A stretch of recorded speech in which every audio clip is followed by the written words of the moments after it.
Memang ini tampaknya tidak bisa dibiarkan begitu. Dan rakyat tentu berharap kepada perkumpulan warga negara untuk pemilu jurdil ini nanti jemput bola.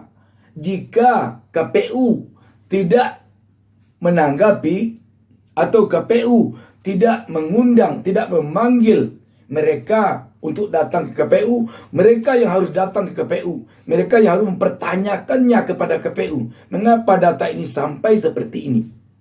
Pemilihan curang akan melahirkan pemimpin yang juga curang.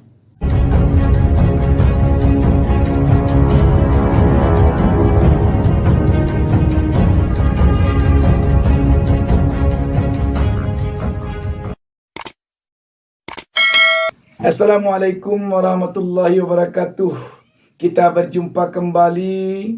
Saya Bustami Narda. Tak lupa mendoakan kepada Allah Subhanahu wa taala, Tuhan Yang Maha Esa, semoga kita seluruhnya diberikan keberkahan hidup oleh Allah Subhanahu wa taala, dan semoga pesta demokrasi 2024 mendatang ini terhindar dari segala bentuk kecurangan. Sahabat BN, kabar tak sedap baru saja kita terima, di mana tak kurang dari 52 juta daftar pemilih sementara yang kelihatannya aneh dan janggal ditemukan oleh perkumpulan warga negara untuk pemilu jurdil. Sangat mengejutkan sekali. Antara lain kejanggalannya, pada daftar pemilih sementara ini ditemukannya anak-anak yang masih di bawah umur.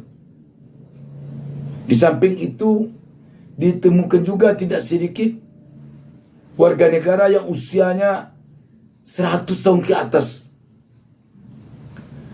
Dan yang paling aneh sekali, mereka ini menemukan nama pemilih sementara ini yang hanya 1 huruf dan 2 huruf saja.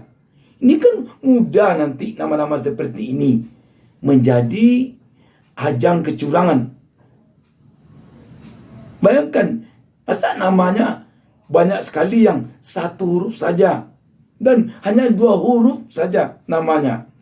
Yang namanya hanya 2 huruf itu ditemukan 13.976 orang. Itu yang namanya 2 huruf saja. Sahabat BN, ini tentu perlu menjadi perhatian semua pihak. Seperti dikatakan seorang mantan komisioner KPU tahun 2001-2007, Husnul Mar'iyah, dia katakan data pemilih ini merupakan sumber dari manipulasi pemilu. Jadi data pemilih ini bisa jadi sumber manipulasi pemilu. Kan berbahaya sekali. Dari berita yang kita baca di media, itu di salah satu kabupaten saja di Sumatera Barat, namanya Kabupaten Pasaman Barat, Bawaslu-nya menemukan tidak kurang dari 1.354 orang pemilih ganda pada satu kabupaten yang mungkin jika dibandingkan penduduknya dengan kabupaten yang ada di Pulau Jawa jauh lebih kecil. Tetapi ditemukan di sana pemilih ganda saja itu lebih dari 1.000 orang. Bagaimana sekarang yang belum ditemukan? Kita coba baca sebuah berita tentang hal ini. Sinarharapan.co menurunkan berita di bawah judul Perkumpulan Warga Negara untuk Pemilu Jurdil temukan 52 juta daftar pemilih aneh. Berita ini hari Rabu tanggal 14 Juni 2023. Juru bicara Perkumpulan Warga Negara untuk Pemilu Jurdil, Dendi Susianto, sedang memberikan penjelasan mengenai temuannya atas DPS Pemilu 2024. Sinar Harapan. Perkumpulan Warga Negara untuk Pemilu Jurdil berkirim surat ke KPU RI untuk minta penjelasan dan klarifikasi atas temuan 52 juta data aneh dalam daftar pemilih sementara DPS Pemilu 2024. Juru bicara perkumpulan tersebut, Dendi Susianto, menyatakan pihaknya telah meneliti data DPS yang berjumlah total 205,768,060 data pemilih sementara dan menemukan 25,3% datanya aneh. KPU mengirim ke partai politik berupa salinan DPS Pemilu 2024 dalam bentuk soft copy Excel CSV. Setelah meneliti data DPS, kami menemukan 52,048,328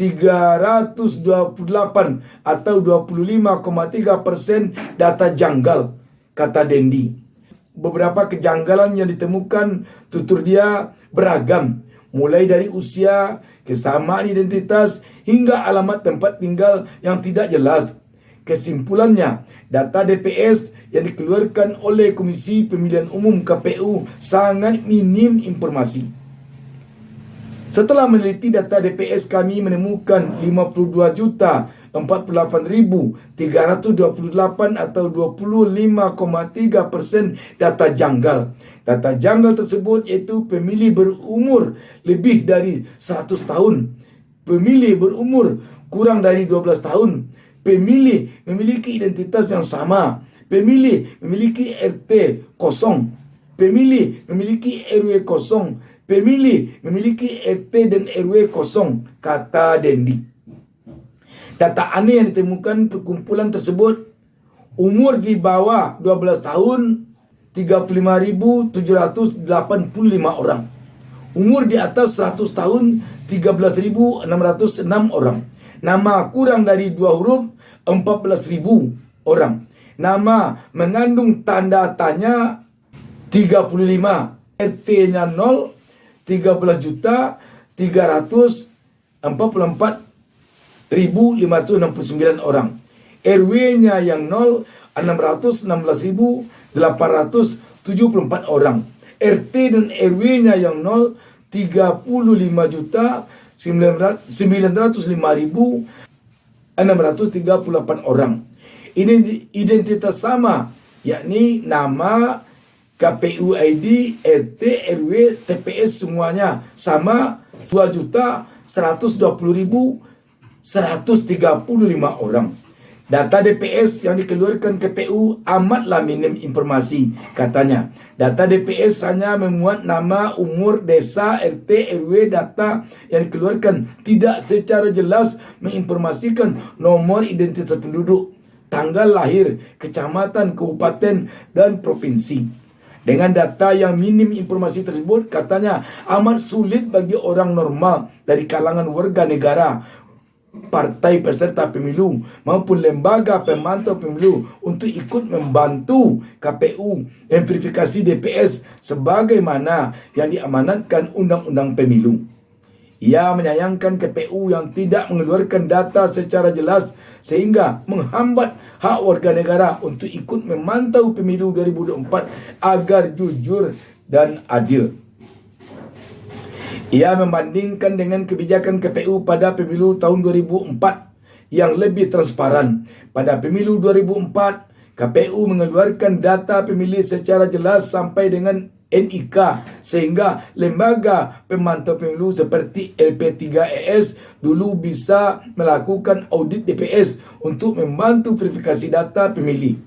Saya dulu ikut mengaudit data pemilih bersama LP3ES pada tahun 2004 karena data DPS dibuka secara transparan. Ujarnya, Dendi mengkhawatirkan jika DPS aneh itu tidak dikoreksi dapat membuka peluang disalahgunakan pihak tak bertanggung jawab untuk berbuat curang. Dendi menyarankan KPU membuka data lengkap sehingga tidak menimbulkan keraguan publik, sehingga semua pihak dapat ikut mengawal sehingga pemilu 2024 dapat berjalan dengan jujur dan adil.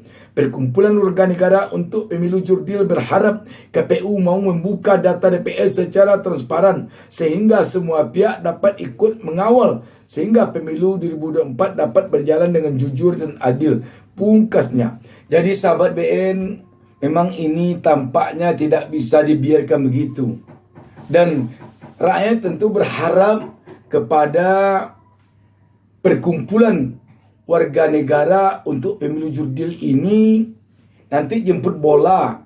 Jika KPU tidak menanggapi atau KPU tidak mengundang, tidak memanggil mereka untuk datang ke KPU, mereka yang harus datang ke KPU. Mereka yang harus mempertanyakannya kepada KPU. Mengapa data ini sampai seperti ini? Di samping itu, partai politik peserta pemilu tentu harus juga bisa hendaknya mempersoalkan ini ke KPU. Demikian juga relawan-relawan atau tim sukses capres-cawapres tentu bisa juga mempersoalkan ini ke KPU.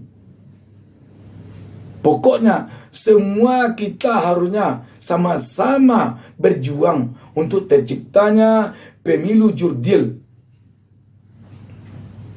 yang dikenal dengan luber dan jurdil, langsung, umum, bebas, rahasia, jujur, dan adil.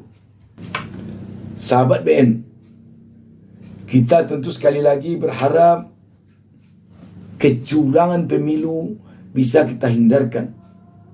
Dan ini membutuhkan perjuangan semua pihak, perjuangan seluruh rakyat.